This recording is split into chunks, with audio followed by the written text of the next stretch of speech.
I'm Nadia, and I'm the owner of Sweet Treats by Nadia. I'm excited to share some recipes, some cookie decorating tips and tricks with you so that you can do some baking and decorating at home with your family or for your loved ones. And so I'm going to start today with my traditional vanilla sugar cookie that I use for all my workshops and my classes and my custom orders. If you've tried them, I hope that you love them and I hope that you'll give it a try at home. So the first thing that we're going to do is measure out the dry ingredients. So I'm using some flour that I've already measured out, and I'm just going to sift it into a larger bowl. I don't usually use as many bowls, but I wanted to show you how it's done. So it's really important when you are measuring out your flour that you're using level cups full. So just make sure you just kind of level it off with your finger when you're measuring it out from your bag of flour. But this one's already measured out. So we're going to use 2 1/4 cups of flour, just all-purpose flour. And you're just going to sift it into the bowl. And then we're going to add 1 teaspoon of baking powder. Again, a level teaspoon. And 1/2 teaspoon of salt. So that's it for the dry ingredients. So I just whisk them together and they're ready to be added a little later on. So to start with the wet ingredients, you're going to use a cup of butter. We use unsalted butter. The salted makes the baking time a little bit longer and the cookie is obviously a little saltier. So for this vanilla sugar cookie recipe, use unsalted butter. So 1 cup of it is just 1/2 of the brick, so I've already cut that up. I take my butter out overnight before I'd like to bake so that it's room temperature and will whip well when I put it in a mixer. If you forget to take your butter out, no problem. Just put it in the microwave on melt for just a few seconds. It does melt really quickly. You don't want it to be liquid. You want it to still be formed so that you can get a nice whipped effect once you put it in the mix. So I'm going to use my stand-up mixer and put my 1 cup of butter.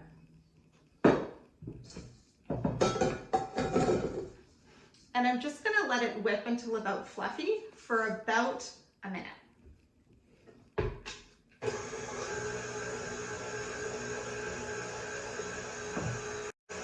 So while that's mixing, I'm going to get my brown sugar prepared. So you can use any kind of brown sugar, whether it be golden or light or dark. It doesn't matter, as long as it's not granulated white sugar, it's just the brown sugar.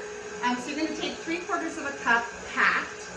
And once this is whipped, we're going to add the sugar to the bowl, as well as some vanilla extract and 1 large egg. Now my egg wasn't out on the counter for a little bit, so it was a little bit cold. So all you're going to do is when you start baking, just put it in some lukewarm water so that it comes a little bit more to room temperature. And this will prevent the butter and the wet ingredients from getting thick or clotted because the egg is too cold. So I'll just show you here. So the butter looks like whipped butter that you would serve on bread. So it's nice and soft and light and fluffy. So that when that's ready, you can add the rest of the wet ingredients. So we're going to add the brown sugar first and just incorporate it.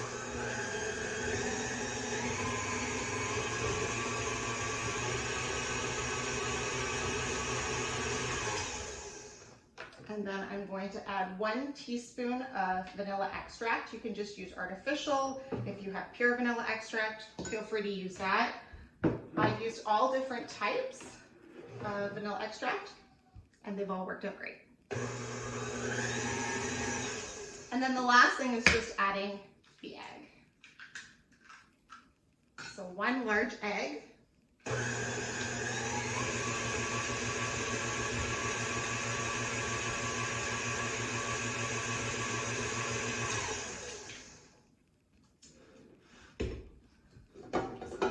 see all these wet ingredients together.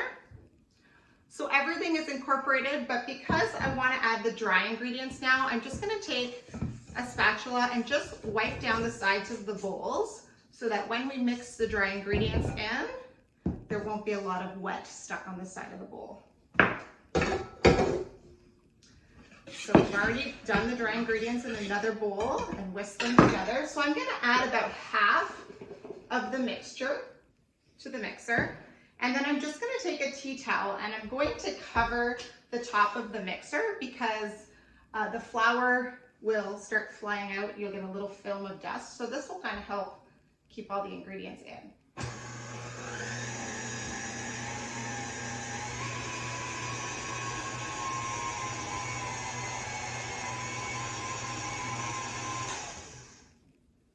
So then I'm going to add the other half of the dry ingredients to the batter.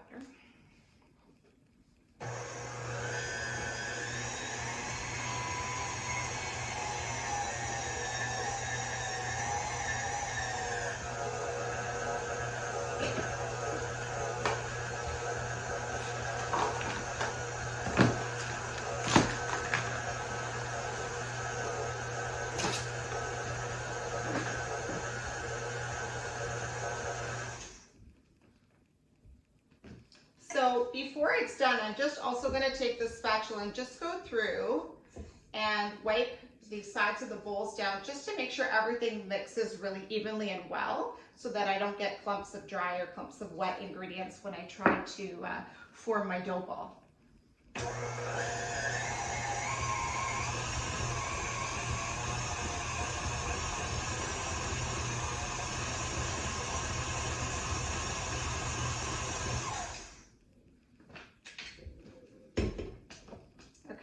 So what I'm going to do now is get off all the dough from the paddle.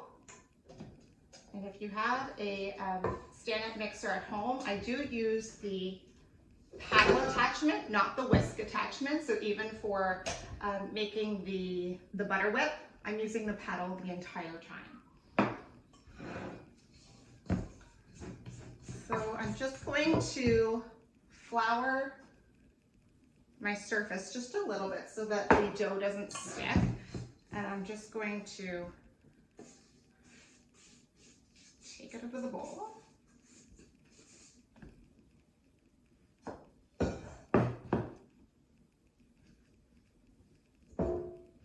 And I'm gonna just form a little disc with the dough. Like that, so it's very nice and light colored and should not be too sticky or too dry. And I'm just going to cover it with saran wrap,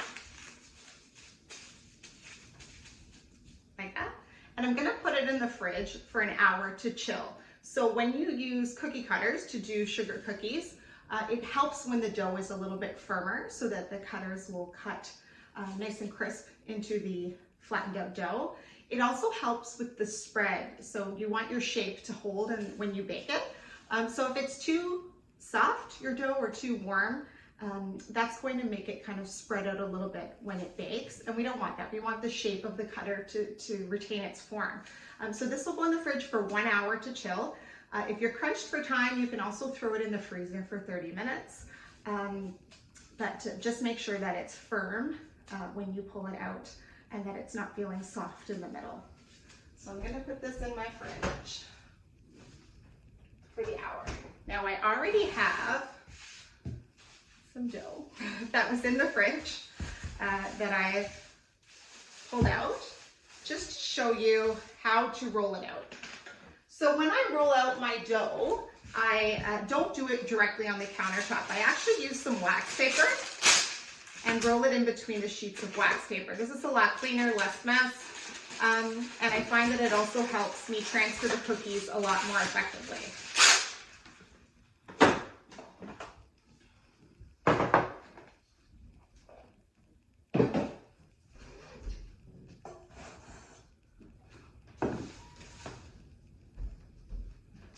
So I'm just gonna get my cookie sheets out.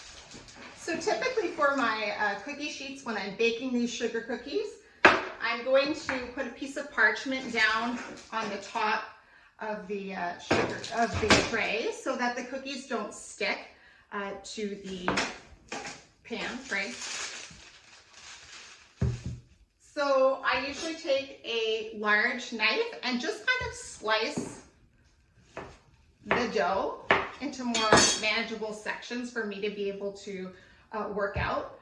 So I'm just going to show you some basic cutter shapes, but you're going to put a little pile of flour on your countertop and just move your cookie cutter in the flour. This will help it from preventing sticking to the dough. So if your hands are a little bit moist, if you wash them or you were touching something that's a little bit wet, just make sure that you put a little bit of flour on it so that the dough isn't sticking to your hands. So just make a small dough ball here, like that. And it's a really nice, it's almost like a Play-Doh texture. And then I'm gonna take some flour and just flour gently my wax paper. And I'm going to put the other piece of wax paper on top. And I'm going to, I use this awesome rolling pin. It has different sizes so that you can get all of your dough the same height. I used to always just use a regular rolling pin, the wooden rolling pin to roll it out, but I found that my cookies weren't always the same height. So this is an awesome cookie cutter roller that allows you to change the thickness. So whether you want, you know, 1/8 of an inch, 1/4 of an inch, 1/2 an inch. So once it rolls itself onto the table, you know that it's balanced. So you'll feel it hit the sides of the table. Otherwise, if you just have a wooden roller at home, that works too. Just take a peek at the size of the cookie. Don't make it too thin, and you don't want it too thick. So I'll show you how thick I usually make my cookies. Mine are a little bit on the thicker side. So that's usually about how I roll all of my cookies out.